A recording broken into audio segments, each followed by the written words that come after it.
안녕하십니까. 교과서 읽어주는 남자 김영선입니다. 오늘 한국 근현대사 35번째 수업 시작하도록 하겠습니다. 4대단원 대한민국의 발전, 3중단원 4.19 혁명과 민주화를 위한 노력, 3소단원 유신체제의 성립과 붕괴 되겠습니다. 교과서는 264쪽부터 3개 페이지겠네요. 같이 가보도록 할게요. 학습 목표 하나씩 읽습니다. 유신헌법의 내용과 유신체제의 성격을 구체적으로 말할 수 있다. 두 번째, 유신체제에 맞선 민주화 운동의 사례를 나열할 수 있다. 되겠습니다. 자, 오늘 연표가 보시면 여러 가지 사건들이 쭉 나와 있는데요. 69년도에는 닉슨, 미국 대통령입니다. 당시에 이 사람이 닉슨 독트린이라고 하는 성명서를 발표하게 되고요. 71년에는 박정희가 7대 대통령으로 또 3선에 성공합니다. 3선? 그쵸? 이전에 3선 개헌으로 끝났었죠. 69년도에. 자, 그리고 나서 72년도 되면 아주 유명한 겁니다. 유신을 선포하는데 여러분 이거 10월 달입니다. 72년 10월 유신을 선포합니다. 75년 갑니다. 75년에는요. 긴급조치 9번째를 발표하게 되는데 긴급조치 뭔지 이따 살펴볼게요. 76년 3.1 민주 구국선언. 벌써 민주화 이게 나오니까 뭔가 박정희 의원은 좀 반대편에 있겠구나. 우리가 유추할 수 있겠죠. 자, 그리고 나서 79년 아주 중요합니다. YH 무역이라고 하는 회사가 있었고요. 여기서 일련의 사건이 일어났고 이후에 부산 마산 줄여서 부마 지역에서 민주화 운동이 일어났고 이후에 11.6 사태로 종결됩니다. 11.6 사태는 박정희 대통령이 사망한 사건입니다. 자, 오늘은 용어는 3가지가 나와 있는데요. 유신헌법, 부마민주화운동, 그리고 아까는 못 봤던 7.4나무 공동성명이 자리 잡고 있습니다. 오늘 본격적으로 내용 들어갈 건데요. 자, 보시면요. 오늘 큰 제목 역시 같이 보고 시작하도록 하겠습니다. 자, 당시에 대통령 박정희 정권 입장에서 어라, 이게 아닌데 하는 상황이 발생해요. 근데 어떤 위기가 발생하면 그렇다면 하고 대책을 마련하겠죠. 자, 위기라 하면 정부에 대한 비판이 고조되고요. 대탕트라고 하는 분위기가 형성됩니다. 대탕트 이따가 뭔지 볼 거예요. 그리고 이들의 대책은 7.4남 공동성명이라고 하는 타겟책이었다라는 것이고요. 밑에 큰 제목 가면요. 여러분들 영구이 있다 하고 나와 있는데 영구 집권이 있다는 거죠. 자, 유신체제가 성립되는 건 영구 집권체제와 관련이 있다라는 것이 되겠습니다. 마지막으로 유신철폐 독재타도 즉 피 흘리며 목소리를 냈던 사람들, 다른 말로 하면 민주화 운동의 사례가 되겠습니다. 자, 내용 첫 번째 들어가도록 하겠습니다. 1970년 전후 한국의 대내외적 변화와 그에 따른 정권의 대응은 하고 나와 있는데, 자, 먼저 대내 변화가 있고 대외 변화가 있죠. 자, 상황을 좀 보도록 하겠습니다. 자, 대내 상황 보면 69년도에 삼선 개헌했었던 거 있죠. 그리고 나서 60년대 후반에 경제 성장률이 좀 하락합니다. 왜냐하면 세계 경제가 좀 침체를 겪거든요. 그래서 정부에 대한 비판이 높아지고 있었던 그런 상황이고요. 학생들은 교련이라는 군사 교과를 학교에서 철폐해달라고 요구했고요. 판사들은 당시에 사법 파동이 있었는데 그에 저항하면서 사표를 제출하게 됩니다. 물론 그 사표가 수리되진 않았어요. 자, 71년 가겠습니다. 7대 대통령에 여러분들 박정희가 당선됩니다. 즉 3선에 성공하게 됐던 거죠. 그런데 총선은 더 이상 힘을 발휘할 수 없게 돼요. 개헌 정족수 미달. 자, 이런 상황이에요. 박정희가 지금 당시에 정부 비판 고조되고 있고요. 막 사람들이 뭔가 반대하기 시작해요. 그런 과정 중에서 3선에 성공하긴 했지만 개헌 정족수는 안 돼요. 단독으로 개헌할 수는 없어요. 이전처럼. 자, 대외적인 분위기 볼게요. 전반적으로 분위기가 냉전 완화입니다. 여러분들 반공을 내세우고 했던 그런 박정희 정권 입장에서 냉전이 완화되는 모습은 결국 달갑지 않았을 거예요, 결코. 자, 근데 왜 이런 냉전 완화 분위기가 있느냐? 당시에 미국 대통령이었던 닉슨이 뭐라고 얘기하냐면 닉슨 독트린, 이제 공산권과 대화를 좀 하겠다라고 얘기하고요. 심지어 방중, 즉 중국에 방문해버립니다. 그러면서 박정희에게는 남북 대화를 요구해요. 야, 너네 북한이랑 그만 싸우고 저기 대화 좀 해. 68년도에 자기 목 따러 왔었는데 이 사람들이랑 대화해야 되는 상황이에요. 박정희 입장에서는. 자, 그리고 실제로 미국이 주한미군 일부를 철수하게 됩니다. 그러니까 대화를 안 할 수가 없겠죠. 그래서 실제로 정권은요. 어떤 대응을 펼치게 되냐면 대화를 제안해요. 북한에게. 그리고 나서 남북에 뭐 정상회담 이런 거 아니고요. 적십자 회담. 민간 차원의 그런 회담을 먼저 추진하면서 이산가족 찾기를 한 해 만에 하고 있는 그런 와중에 기습적으로 72년 7월 4일 남북 공동 성명이라는 것을 발표하게 됩니다. 그 주요 내용은 자주평화민족대당이다. 이 3가지입니다. 이 3가지 키워드가 나오면 7.4남북 공동성명이고 72년이다. 박정희 정권이다. 연결되셔야 됩니다.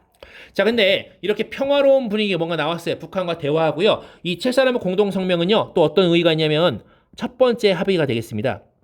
누구의 첫 번째 합의냐면 남북 간의 첫 번째 합의입니다. 남북 간 첫 번째 합의라는 점 굉장히 중요한 의의를 갖겠죠. 자, 그래서 이런 평화 무드가 이루어지고 있는 와중에 무슨 일이 벌어지냐면 유신체제 수립이 이루어집니다. 그 배경 그리고 그 내용을 살펴볼 건데요. 자, 먼저 배경 보겠습니다. 72년 10월에요.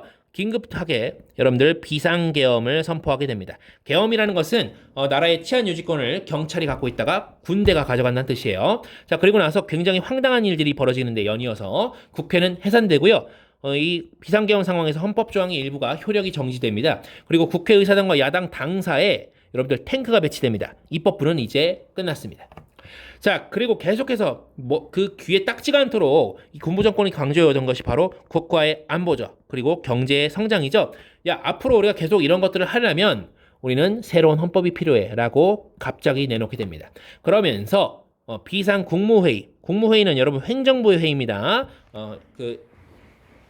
입법, 사법, 행정에서 행정이에요. 거기에서 개헌안을 의결하고요. 여기를 심지어 국민투표를 통해서 굉장히 강압적인 분위기에서 이루어진 실행된 국민투표를 통해서 개헌 확정이 이루어집니다. 물론 강압이 없이도 여러분들 당시의 국민들 중에서는 박정희를 지지하는 사람들도 많이 있었습니다. 그렇다면 도대체 이게 무슨 내용이냐 이겁니다. 당시의 박정희 대통령은요, 이 유신헌법이야말로 한국식 민주주의라고 강조하게 돼요. 대체 무슨 내용이냐? 대통령 밑에 행정입법 사법을 모두 다 통할하게 만드는 것이 바로 유신헌법의 내용입니다. 대통령 임기 있어요. 4년에서 6년으로 늘어나긴 했는데 있어요. 근데 중임의 횟수 제한이 없으시겠다. 그리고 간선제로 뽑는데 어디서 뽑냐면 이름 되게 길어요. 앞으로 통일 준비해야겠죠. 그러니까 7사람 공동성명 7월 4일에 해놓고 10월에 이제 비상계엄 내리면서 10월 유신하는 건데 통일 주체 국민회의라는 것을 만들게 되면서 여기에서 간선제로 뽑습니다. 대통령을. 근데 의정의 대통령이에요.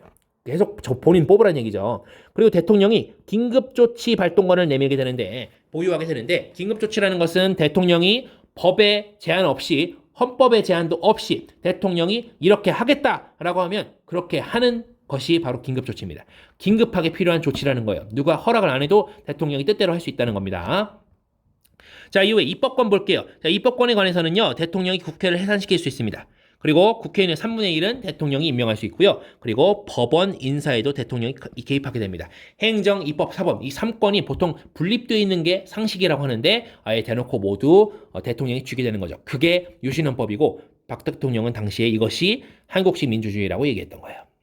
자, 여기에 당연히 반발하는 사람도 있었겠죠. 이 체제에 대한 시민들의 반대 움직임 그리고 정권의 대응을 볼 건데요. 자, 시민들 반대하는 모습 보겠습니다. 73년 여러분들 독립운동가이기도 했던 한국광복군 출신의 장준하 선생 등이 제야 인사 등이 중심이 돼서 이 헌법을 개헌해달라. 개헌 청원 100만 민 서명운동을 전개하게 되고요. 73년에는 언론인들이 중심돼서 언론자유 소토쟁 벌이게 되고요. 76년 되면 제야 인사들이 역시 중심이 돼서 뭘 하냐? 76년 그쵸? 3.1 민주 구국 선언을 발표하게 됩니다.